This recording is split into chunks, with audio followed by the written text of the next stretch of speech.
नमस्कार दोस्तों, एक बार फिर से आप लोगों के बीच हूँ। एक ऐसा टॉपिक जिससे बहुत सारे क्वेश्चन अभी तक बनते आए हैं और अधीनस्थ सेवा चयन आयोग हो या फिर राज्य लोक सेवा आयोग हो, वहाँ ये क्वेश्चन बहुत बार देखे होंगे आप लोगों ने। और अ, बहुत स्पष्टतया मैं ये बोलना चाहूँगा कि ये टॉपिक जो आज मैं पढ़ाने जा रहा हूँ, इतने सारे जो मापतोल की इकाइयाँ राज्य की हैं वो आप लोगों ने शायद इससे पहले सुने भी ना हो।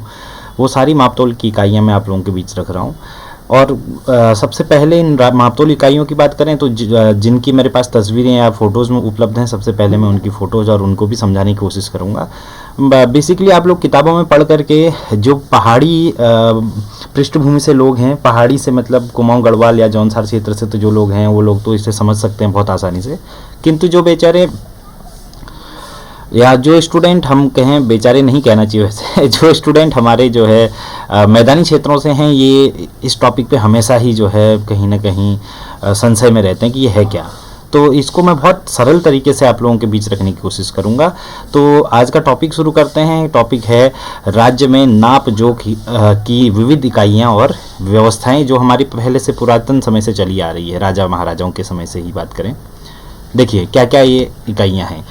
राज्य के ऐतिहासिक अभिलेखी साक्ष्यों से विदित होता है कि आज की भांति माप उसमें बोए जाने वाले अनाज के आधार पर की जाती थी। राज्य के इतिहास में प्रचलित प्रमुख मापतोल इकाइयाँ निम्नवत हैं। उन मापतोल इकाइयों में सबसे पहले हम लोग पढ़ रहे हैं पाथा।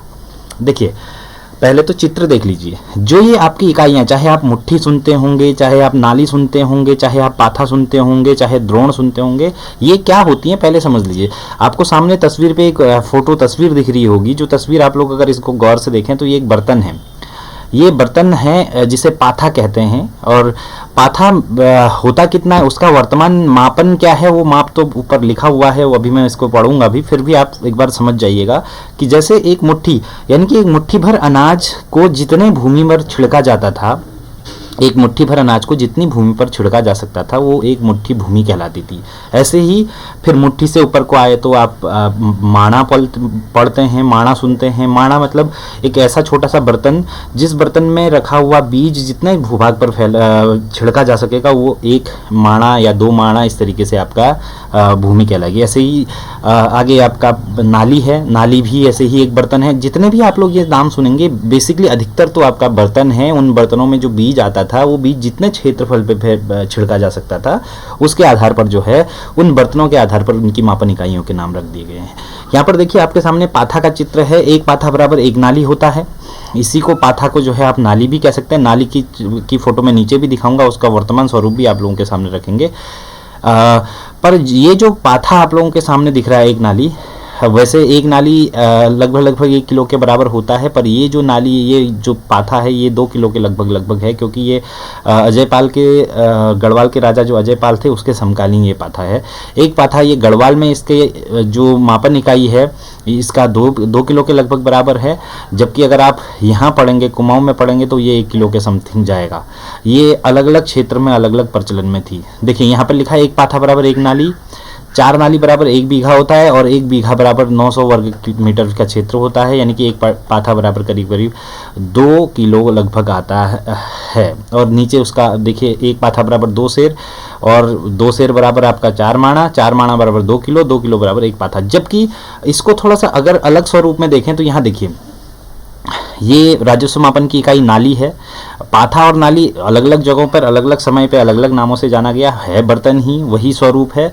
यहाँ पर अगर नाली को मुट्ठी में देखें तो एक नाली बराबर 16 मुट्ठी है, और 1 बीघा बराबर करीब 2.5 नाली होता है। और 1 बीघा में ही आपका कितनी लगभग मुट्ठी आएगी, 40 मुट्ठी भूभाग करीब आएगा। उसके बाद देखिए जूला।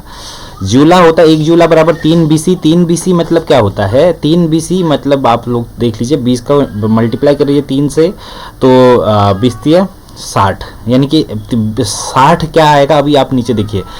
गढ़वाल में 1 जूला बराबर 4 दोण, और एक दौड़ बराबर आपका होता है 32 सेर, और 32 सेर बराबर होता है यहाँ पर आपका 16 नाली, अर्थात 16 नाली के बराबर जो 64 नाली के बराबर आपका क्या माना जाएगा, 1 जूला माना जाएगा। यानी कि आप ऊपर देखिए 3 बीसी लगभग 60 अंदाजन ले रहे थे, तो 3 बीसी जो है वो मोटे मोटे अंदाज पर आ रहा है, पर ये आता है लगभग 64 नाली, यानी कि 60 की बजाय से एग्जैक्ट अगर हम देखें तो ये आएगा आपका 64 नाली के बराबर 1 जूला।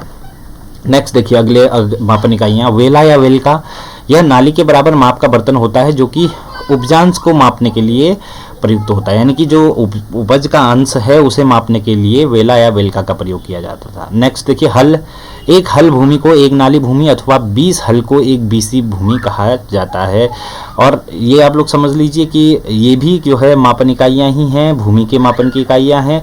अभी तक बर्तनों से जैसे आप माप रहे थे तो है तो ये भी बर्तनों के स्वरूप में, पर आपने क्या कहा, एक नाली जो भूमि आई या एक नाली जो भूमि हमने ऊपर माप लिया बर्तन के आधार पर, उसी को हमने एक हल कह दिया है। नेक्स्ट देखिए मसा या मासा, विभिन्न अभिलेखों में जो है इसका प्रमाण मिलता है, एक मसा बराबर 0.75 बीसी भूमि के बराबर माना जाता है। नेक्स्ट देख लीजिए रत्ती, एक यह मसा की जो है छोटी इकाई है, एक मसा जो है 8 रत्ती के बराबर माना जाता है। नेक्स्ट पैसा या दुगानी, चंद शासक लक्ष्मण चंद के ताम्रपत्र में इसका उल्लेख जो है मिलता है। इससे ज्ञात होता है कि दुगानी सिक्के को भी जो है भूमि मापन का आधार माना गया है। ये तो खैर देखिए ये क्रय विक्रय के समय पे ये जो है मापन इकाई रखी गई होगी, या मान लीजिए दुगानी कोई सिक्का है तो इस एक दुगानी सिक्के से जितनी भूमि खरीदी जा सकती है वो आपने उसको दुगानी के तौर पर काउंट कर लिया। हालांकि समय समय पे ये चीज़ें इसमें भी बदलाव आया होगा, केवल हम इसको लक्ष्मण चंद के ताम्रपत्र के आधार पर इसे आधारित कर रहे हैं। नेक्स्ट देखिए टका, टका जो है उद्योग चंद के ताम्रपत्र में इसका जिक्र मिलता है, 1 टका बराबर करीब आधा बीसी भूमि होती थी। नेक्स्ट देखिए दोण, दोण होता है 16 पाथा के बराबर, 16 पाथा मतलब 32 सेर, 32 सेर बराबर 1 दोण या 1 दूण। और देखिए अगला है शेर या कुड़ी, शेर या कुड़ी की बात करें तो 1 शेर बराबर 2 माणा, 2 माणा बराबर 1 किलो। अगर आप लोग ऊपर ध्यान दें, अगर ऊपर जा करके देखें तो आप लोगों ने ऊपर पढ़ा था कि एक पाथा जो आपका आता था वो पाथा आपका 2 किलो के बराबर हो रहा है, पर यहाँ वही पाथा जो है किसमें आ गया, 1 किलो के बराबर आ गया। ये कुमाऊं की पद्धति है और वो गढ़वाल की, अलग अलग जगहों पे अलग अलग आपको ये पद्धति देखने को मिलेगी। नेक्स्ट देखिए माणा या माना, यह धातु या लकड़ी का एक छोटा सा बर्तन होता है जिसमें लिए गए बीज के बोए गए क्षेत्र के आधार पर उस भूमि की माप होती है। 2 माणा बराबर करीब 1 किलो हो जाता है। ऊपर जबकि आप देखिए ऊपर अगर मैं थोड़ा सा चाहूँ तो आप लोगों ने यहाँ पर पढ़ा है, देखिए यहाँ पर पढ़ा था 4 माणा बराबर 2 किलो, सेम आया। 2 माणा बराबर 1 किलो, 2 माणा बराबर 1 किलो और 4 माणा बराबर 2 किलो, सीधी सी बात है, उसे मल्टीप्लाई करने की कोई आपकी ज़रूरत है नहीं। नेक्स्ट है मुट्ठी, स्थानीय माप की सबसे छोटी इकाई माना जाता है। मुट्ठी में लिए गए बीज के जितने क्षेत्र में बोया जा सकता है उसे मुट्ठी के रूप में मापा जाता है या कहा जाता है। नेक्स्ट देखिए तामी, 2 तामी बराबर आधा किलो, और यानी कि 1 माणा, यानी कि 1 माणा। और अगर हम बोलें तो 1 माणे में जो है कितना शामिल होता है, 2 तामी शामिल होती है। नेक्स्ट देखिए पिड़ाई, पिड़ाई इसे अन्न की माप के लिए वर्तमान में भी प्रयोग किया जाता है, ये अभी भी प्रचलन में आता है दानपुर वगैरह वाले क्षेत्रों में। नेक्स्ट बीसी या विसी, बीसी का सीधा अभिप्राय होता है 20 नाली, कोई इसमें क्या बोलते हैं इसे अलग अर्थ लेने की जरूरत नहीं। बीसी का सीधा अर्थ जो है बीसी या 20 नाली से है। अधाली, इसे आली भी कहते हैं। 1 आली बराबर 50 नाली। हरिकृष्ण रतुड़ी के अनुसार 1 जूला बराबर 2 अधाली होता है, यानी कि हरिकृष्ण रतुड़ी ने जो गढ़वाल के इतिहास में अधाली बताया है वो बताया है कि 1 जूला बराबर 2 अधाली होता है करीब। नेक्स्ट है वीघा या बीघा, मापन की यह इकाई वर्तमान में भी प्रचलित है। आप लोग जानते हैं 1 एकड़ में जो है 3 बीघा या 1 एकड़ में 3 बीघा होता है, या 1 बीघा बराबर 3065 वर्ग गज होता है।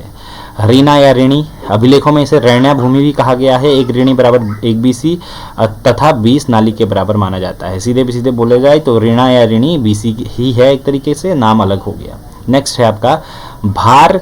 भार का तात्पर्य है 6 बीसी भूमि जो बागेश्वर के दानपुर क्षेत्र में जो है 6 से 8 ऋणी बोया जाने वाला क्षेत्र 1 भार के बराबर माना जाता है। ये कुछ महत्वपूर्ण मापन इकाइयाँ थी दोस्तों, आज इसे इतना ही रख रहे हैं, बाकी नेक्स्ट डे कोई और टॉपिक देखेंगे। आज के लिए शुक्रिया आप लोगों का।